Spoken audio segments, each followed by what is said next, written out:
What's good, Wizards fans? It's your host, the real Ed Oliver and Brandon Scott. Today, we're going to talk about the news going on with Tristan Vukcevic and also respond to a hot take. Let's get to it. You are Locked On Wizards, your daily Washington Wizards podcast. Part of the Locked On Podcast Network. Your team every day.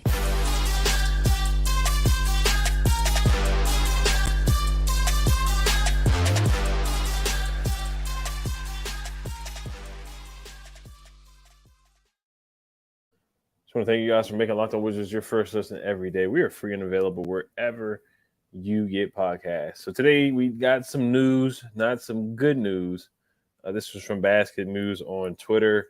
It says, despite earlier reports, Tristan Vukcevic is set to stay in Partizan for next season. And that kind of reminds me of the news that we got before in July that he got loaned to the team overseas as well. So it kind of hurts the depth with the team. We already don't have a lot of bigs as it is anyway. What are your thoughts on Tristan Vukcevic being a draft and stash this year and staying overseas?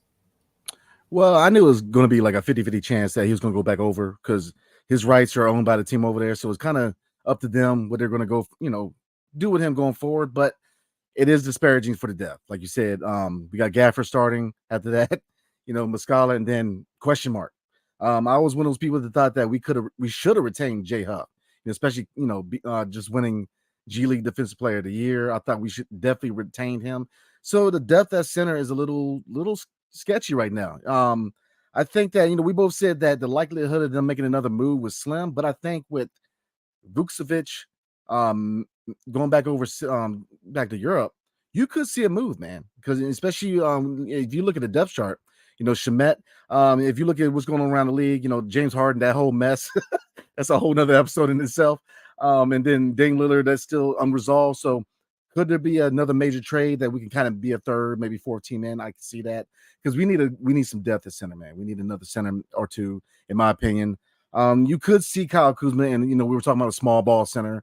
Maybe Kyle Kuzma playing that role, but we definitely need another guy at center. So I'm not too surprised, but I did want to see what he could do in the NBA. I know that he was very excited about coming over here, playing in summer league, getting his feet wet in the NBA, getting used to the speed of the NBA. So yeah, like I said, there wasn't so much that we could have done as far as the Wizards, but because the team, his team over there has all his rights and they determine what he does. So I'm not too surprised, but I would have rather see him play in a Wizards uniform this year because I think as far as the trajectory of his career, that would have been a better move for him.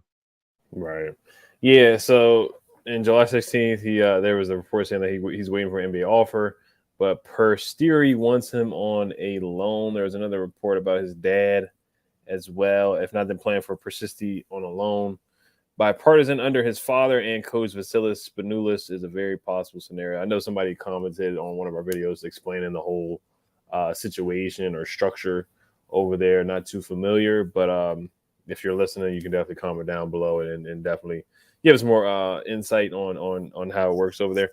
But I don't think it's like a Yannick Zosa type of situation where I don't think we're going to see Yannick Zosa for years. And I don't think we're going to see that guy for years. Aaron White, the Ernie Grunfeld draft and stash, or Yusuf Sinan, where we never see these guys. And Yusuf Sinan tried to play in Summer League, but, he couldn't because of the virus and the protocols and whatnot. But I don't think it's that kind of situation. I think Vucevic is the guy that really, really wants to play here, and I think he's capable of belonging in the league and getting some minutes, some rotation minutes in the league. I really thought he was going to play a little bit this season because we don't have any front court depth. And Gafford, he can get two quick fouls in a minute. He can set an illegal screen, or he can go for a pump fake. Or sometimes, he gets banged up a little bit, pushed around, falling on the ground, pushed around a little bit, and he's hurt. He's going to the locker room. He'll come back. So the front court depth is certainly a concern for sure. I think he's a guy that could have helped. I know defense is a big question mark for Vukcevic and just, getting stronger physicality. But I think, he can shoot the three. He had a nice Euro step in the Summer League on a fast break. He can finish around the rim. He's a good finisher, has good touch. He's a very skilled 7-footer. I mean, a 7-footer that can do a Euro step on a fast break, you don't see that a lot from 7 foot. Well, you do today, but We just haven't seen that from other Porzingis. We haven't seen that much with the Wizards organization. So I thought he was a young prospect that could have came over and contributed a little bit in this roster, especially after the trade deadline, after they consolidate. And defensively, he wouldn't help much defensively, but man, we just don't have a lot of bigs. We don't have a lot of strength down low. So, other bigs are going to have a field day against the Wizards like they did last year. So I wish him the best over there. And this could help his development, but I think it would have been better for him to develop with the G League guys and then playing here and getting playing time after the trade deadline. Because once they consolidate, a lot of young guys are going to play. Bilau's going to play a lot. Vukcevic is going to play a lot. Johnny's going to play a lot. Hopefully, Johnny gets good minutes before the trade deadline anyway. But a lot of guys are going to play after the trade deadline. So it's a little disappointing. It's not going to make or break the season. It's not going to break or dent the win-loss record or make us win any more games at all. But I thought it would have been nice to see the young guy play over here in his rookie season. Yeah, same here, man. I think that maybe they need to explore maybe a minor consolidation trade before the regular season. Shamet, that would be my choice. I mean, I don't see where his fit is. He's holding up Johnny Davis, holding up Bilal. I think that they maybe need to explore the market and see if we can get another big. That's what I think they should do because, yeah, it is kind of a big loss for this team because, like you said, I was intrigued to see what he can do. I think he could definitely have put in quality minutes. And it just hits our depth. I think the only questionable move this season from this big three in the front office was not retaining Jay Huff. I don't know what the perimeters was. I don't know if it's a salary thing, but because I got to study to see what his salary he got from Houston. But we should have retained him, man, because the depth is taking a serious hit. So I'm trying to think. I'm looking here to see what Jay Huff got from Houston, but I can't imagine it.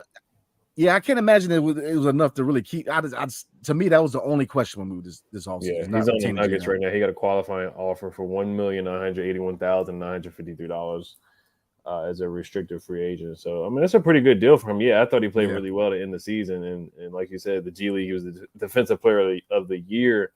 In the G League, he could shoot. He was finishing well around the rim. I thought he's a guy that we could have brought in here to keep and develop for sure. Yeah, so we'll see, man. It kind of makes you think if there's a consolidation trade coming up because, the NBA, the landscape right now is still unsettled. The rosters aren't 100% right now. Like I said, you got the whole saga in Philly. Does Philly move on from James Harden? That's a big question mark. Because, if they retain him, and I'm going off track a little bit, but if they retain him, man, he's not going to report. It's going to be a whole mess, man. So I think eventually he's going to get moved. Because he's burnt the last bridges with Daryl Morey. But anyway, and then looking at Dame Lillard, with Scoot Henderson being there, do they make that move? So I think that the Wizards, I would try to be that third team. I'll try to be, try to get active in some trades if indeed there is a big trade out there and try to get some depth at center, man, because we're hurting right now. Like you said, Daniel Gafford, two fouls and you got Muscala in. You put Muscala in, he gets hurt. Who you got? You don't want to roll a small lineup the whole season. Kyle Kuzma, small ball. I get it, but that's not a long-term fix. So, yeah, and we have to go get some depth for the center position, man. Yeah, Muscala as your big man getting 20 to 25 minutes or really 30 minutes because Gafford's going to have to get 30 minutes. So, Muscala, I mean, bigs are going to feast on Muscala. Vukcevic, Jokic, Embiid, Giannis Valanciunas, Anthony Davis put up 55 last year. Even guys like Nurkic, Miles Turner, all those guys. Joel Embiid cooks us all the time anyway. But bigs are really, really. We're going to have no paint protection at all now. I mean, there's some things you can do to mitigate that. But yeah, I mean, bigs are going to feast on Muscala for sure. And Gafford has struggled sometimes guarding bigs that are just stronger than him. He certainly struggles with that at times. Steven Adams, guys who's just stronger and more physical than him. So, yeah, it's going to be interesting. Wes has his hands full with that because we don't have any bigs that are physical like at all. We just don't. And Vukcevic is not the most physical big either. So we'll see. I mean, there's going to be times where they're just going to have to play small ball, where Kuzma might have to play the 5. If Muscala gets in foul trouble, Joel Embiid gets Gafford up out of there with 2 fouls, and he gets Muscala up out of there with 2 fouls. Jokic gets both these guys in foul trouble. I could certainly see that happening very easily. You're going to see Kuzma and Gallo playing 5 or Denny playing the 5. That's a little concerning, but we'll see. Yeah, we shall see. Because man, that depth is taking a hit. But I was looking at a couple of people to look at real quick before we move on, man. Like I said, Damian Lillard still unsettled. So I don't know how you feel about Yusuf Nurkic. But I mean, 28 years old. He's only making this season coming up. He's making 16.8. So it's not a deal that's going to break the bank. He's a guy who can play some defense. I think he would fit right in. So I think we definitely have to look for a contract that can be flipped. I mean, 19 mil.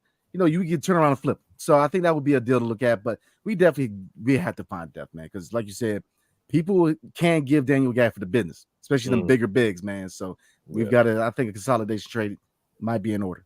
Right. And I like Gaff. Gaff is a good shot blocker. But we're going to get to a hot take here. But before we do that, today's episode is brought to you by FanDuel. Football season is about to kick off, and FanDuel is giving you the chance to win all season long, because right now when you bet on a Super Bowl winner, you can get bonus bets every time they win in the regular season. Just pick any team to win the Super Bowl and you'll get bonus bets for every victory. You can use your bonus bets on spreads, player props, over, unders, and more. So visit FanDuel.com/lockedon and start earning bonus bets with America's #1 sportsbook. That's FanDuel.com/lockedon. So make sure you guys put that Super Bowl bet in on the Commanders. I'm going on FanDuel right now just to see what the odds are for the Commanders. And make sure you guys definitely put that in. The Commanders are plus 6,500 to win the Super Bowl. So those are some darn good odds right there. It's basically like hitting the lottery ticket. It's basically like hitting the lottery ticket if the Commanders win the Super Bowl. Plus 6,500. Goodness gracious. The Texans are plus 1,800. That's a lottery ticket right there, too. But, of course, the Chiefs are plus 600. Eagles are at plus 800. Bills are at plus 1,000. So you might as well just go ahead and put $5 on the Commanders. That may be a donation to FanDuel, but, you might as well just put $1 in on there. You got better odds trying to get a tattoo on the forehead of Roger Goodell than you do with Oh, man. But all right, we're gonna get to this one hot take. Actually, it's not really a hot take; it's just a question. So this one is kind of like a mailbag question here. This is from Nora6981 on YouTube. She says, "Not a hot take, but what is the Wizards draft pick? What is the Wizards draft pick look like this year? Do we own it? And if not, are there any protections on it?" Now, the answer to this one is we do have the rights to the pick. Now the Knicks, I want to say, got the rights to the pick. We still own the pick, but the Knicks have the pick. If we it's top 12 protected, so we have to be one of the 12 worst teams in the league, or the lottery has to work our way and we have to be top 12. We have to have a top 12 pick. So it behooves the Wizards to be bad this year. They don't want to fool around and make the playoffs or make the plan and bad luck strikes them and they get the 13th pick of the draft. And if they get the 13th spot in the draft, that means the Knicks take the pick. This is from the Russell Westbrook for John Wall trade, or the John Wall for Russell Westbrook trade in a first round protected pick. So it's in the Wizards' best interest to be bad this year or not good once again, or to miss the plan, miss the playoffs. Once again, they don't want to fool around and lose their pick. So that's the answer to that. Brandon, you got any takes on that? I don't think we're gonna have to work too hard to attain that goal. So I think we're straight. Right. So that's what it is on that. I haven't looked at this year's draft. Of course, Cooper Flagg has reclassed, so I think it's going to be in the year after that. So it kind of makes sense for the Wizards to have a top 5 pick again, or probably the number 1 pick in the draft, so they can get Cooper Flagg. I got to look at when Carlos Boozer's son is coming out. I'm not sure if he's in that same class, but Cooper Flagg, I think he's the same class as Flagg. Okay, so yeah, they probably want to get one of those two guys. It's probably once again is in their best interest to get one of those top picks so they can kind of jump start the rebuild. Since we didn't get a lot of first round, we only got 1 first round pick, and that was in the Jordan Poole trade. It's protected. It's top 20 protected, and not only that, it's in 2030, so it's 7 years from now. So we didn't get any first round picks for Bradley Beal, none for Porzingis, who has plantar fasciitis. So it's definitely in their best interest to keep that, to stay in the top 12 so they can get the best talent that they can get and keep that first round pick, because it would be a failure once again if they lost that first round pick. Yeah, like you said, man. I think we'll be all right. I think we're definitely going to attain that goal this year. Right. I mean, looking at some names next year, it depends on DJ Wagner, DeJuan Wagner. I don't know how many of you guys remember DeJuan Wagner scored 100 points in the high school. He got drafted by the Cavaliers. This is before LeBron. So DJ Wagner, point guard, Isaiah Collier out of USC, that's a target. Ron Holland, man, at small forward is a kind of a name to look at, man. He's a potential number 1 pick. So there's options, man. But yeah, you best believe. Just like this former previous draft we just had, man, people are salivating over Cooper Flagg, man, because I'm telling you, he can play some ball. Right. Yep, had one-on-one with Bradley Beal allegedly, and they went back and forth. But we're gonna wrap it up here. So thank you guys for making Locked On Wizards your first listen every day. We are free and available wherever you guys get podcasts. Stay tuned for the schedule release. We will be going live Thursday night, so we want you guys to tune in and react to that. We're gonna listen to whenever the Suns come to town. Bradley Beal comes back, so that should be a lot of fun. All right, you guys, hail to the Wizards. Peace.